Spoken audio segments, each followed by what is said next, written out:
Baik, bismillahirrahmanirrahim. Assalamualaikum warahmatullahi wabarakatuh. Di sini kan mata kuliah public speaking, dan sekarang saya ingin menguatkan lagi apa itu public speaking. Next, Mas Alan. Oke. Dalam istilah bahasa Indonesia, public speaking itu lebih jelasnya atau lebih tepatnya bisa dikatakan berbicara di tempat umum. Nah, bukan hanya orang presentasi yang berbicara di tempat umum, namun di sana ada beberapa yang dikategorikan public speaking. Yang pertama yaitu orasi, berdakwah, atau kalau seorang perempuan itu daiyah, berbicara di tempat umum itu menyangkut apa yang kita sampaikan terhadap audiens atau tamu undangan jika kita berada di salah satu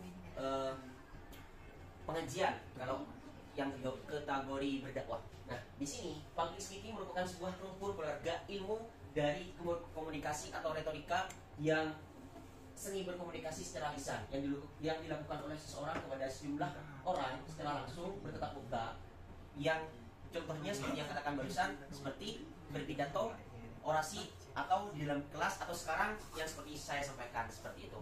Next, Mas Alan. Nah, di sini apa sih gunanya dalam public speaker itu? Nah, yang pertama yaitu meningkatkan kepercayaan diri kita. Nah, dalam mempertingkatkan kepercayaan diri kita, bahwasanya kita bisa menunjukkan bahwasanya saya bisa berbicara di tempat umum mempengaruhi audiens atau teman-teman sekalian, seperti itu. Nah, yang kedua yaitu kemampuan mempengaruhi. Seperti yang saya bilang barusan, jika saya atau beberapa orang menyampaikan dalam public speakingnya itu tentang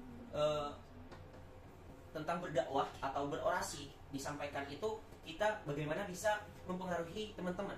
Anggaplah saya berbicara tentang dakwah nih, baik bapak-bapak atau ibu-ibu sekalian, di dalam Islam itu kita diajarkan bahwasannya sholat itu adalah kewajiban kita, seperti itu. Itu kan sudah kita berpikirkan bahwasannya yang disampaikan kita itu harus bisa berpengaruh terhadap orang lain, seperti itu.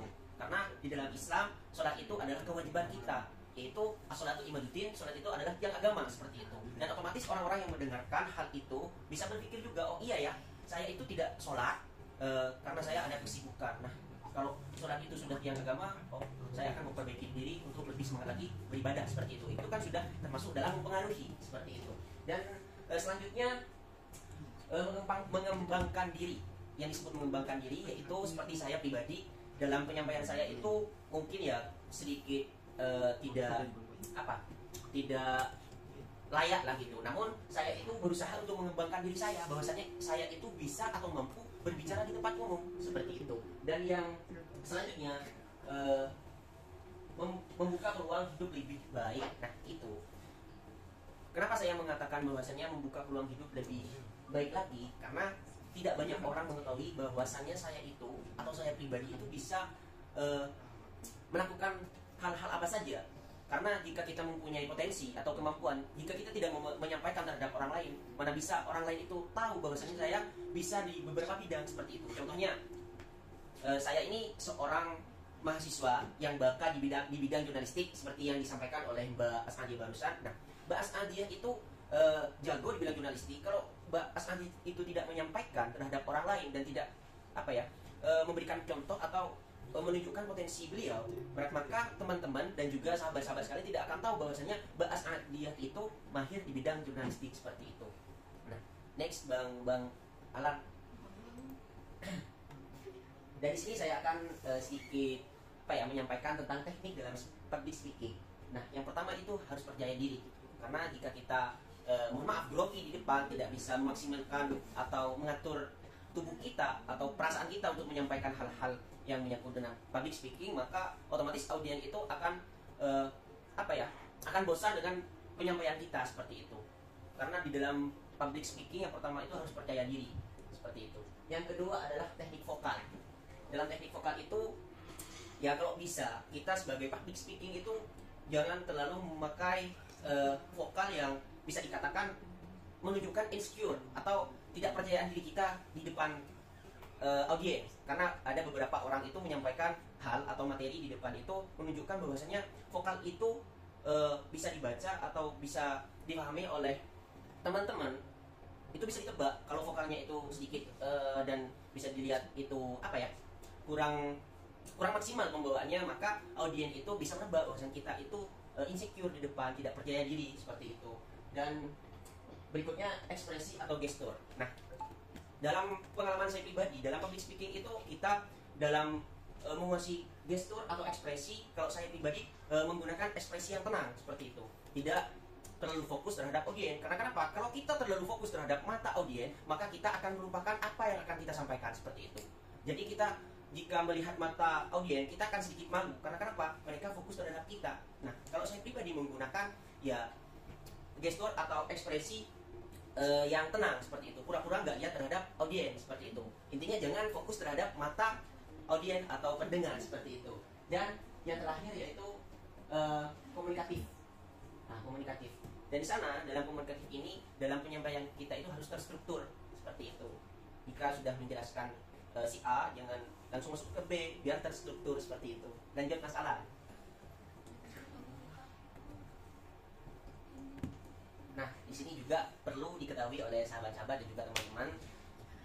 Dalam public speaking itu juga ada persiapan, yaitu mental atau PD. Nah, di sini kan kita tidak meragukan lagi teman-teman kita perihal mental atau PD dalam penyampaian materi dalam mata kuliah public speaking seperti itu. Karena mental adalah hal yang membuat kita akan tetap semangat dan juga percaya diri seperti itu. Yang kedua yaitu fisik. Nah, di sini kalau fisik ya gimana ya, kalau perihal fisik ya kan teman-teman kita itu di kelas A atau di angkatan 20 di KPI itu ganteng-ganteng dan cantik-cantik semua. Jadi itu adalah menjadi nilai dari penyampaian atau dalam sebuah public speaking seperti itu, sudah menjadi nilai plus gitu.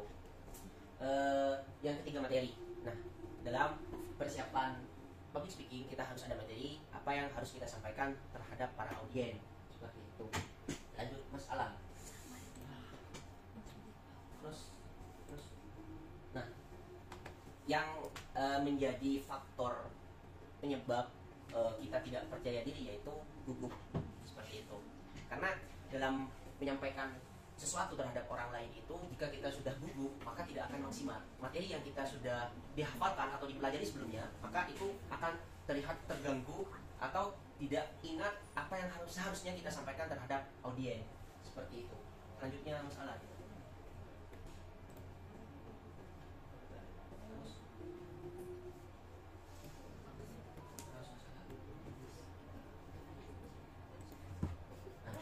Sini dari penyampaian saya pribadi dari barusan itu sampai sekarang, mungkin dari teman-teman itu ada beberapa yang mau ditanyakan seperti itu. Karena di sini saya sedikit akan membagi pengalaman dan juga sedikit memberikan sharing-sharing sedikit perihal public speaking seperti itu.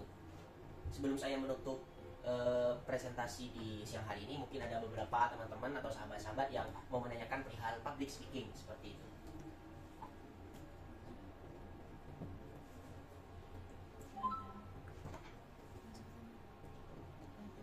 Tutup.